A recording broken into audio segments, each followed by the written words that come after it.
Well, ladies and gentlemen, finals are finally here, and today we're going to be going through week 1 of the final series and seeing who I have tipped. Now, if you guys do go on to enjoy this video, could you please show me that by liking the video, subscribing to the channel if you're new, and of course hitting the notification bell so you can be notified when new videos coming out. Enough wasting your time, let's just get straight into it. To start off the finals, on the Thursday, we've got Port v Cats at the Adelaide Oval for the first qualifying final of the year. Port Adelaide finished the season in 2nd place with 16 wins, while the Cats finished in 3rd place with 15 wins. The Cats obviously started off the season premiership favourites, with them starting off the season 7-0. Port Adelaide, on the other hand, started off the season with winning 4 out of their first 6 games, with them losing to 2 teams who didn't even crack the top 8 in 2024, being Melbourne and Collingwood. Port Adelaide, though, will have to find a good replacement for Dan Houston, as he will miss the entire finals due to a suspension. The Cats, though, will officially have Sam De Koning back ahead of the finals. Tom Hawkins will also be available to play for the Cats this week, but the only thing is he is retiring at the end of this season, so it just comes down to whether or not the Cats choose to play him or whether or not he wants to play.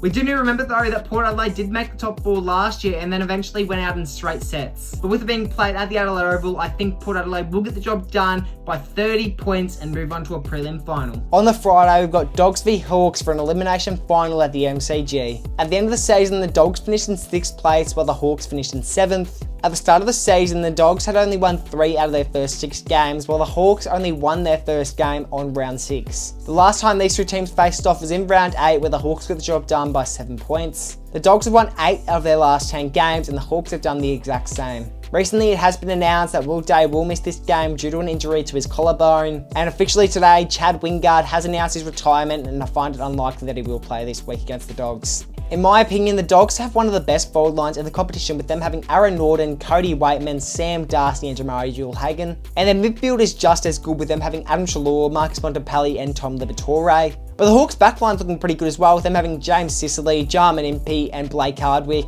But I still think the Dogs will win this game by 12 points and move on to a semi-final. Starting off the Saturday, I've got Swans v Giants at the SCG for the 2nd qualifying final of the week. These teams have faced off twice this year, and the Swans have won both of them. The Giants' forward line is looking pretty stacked at the moment, with Jesse Hogan winning the 2024 AFL Coleman medal. The Swans were lucky enough to finish in 1st place this year, while the Giants only finished in 4th. The Giants have had a very similar season to last year, with them finishing 7th place last year, and they moved on to a prelim final. The Swans have won 5 of their last 10 games, while the Giants have won 7 of their last 10 games. The Swans will have 4 All-Australian players playing for them this week, with them having Nick Blakey, Chad Warner, Isaac Heaney and Errol Goulden.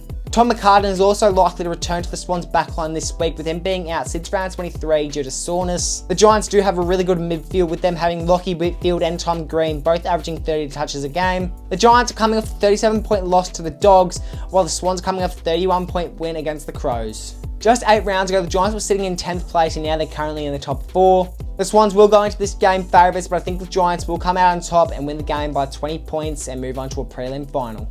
And the final game of the round got Lions v Blues at the Gabba for an elimination final. The Blues have finished the season in 8th place, while the Lions have finished in 5th. The Blues started off the season by winning their first 4 games, and the Lions lost their first 3.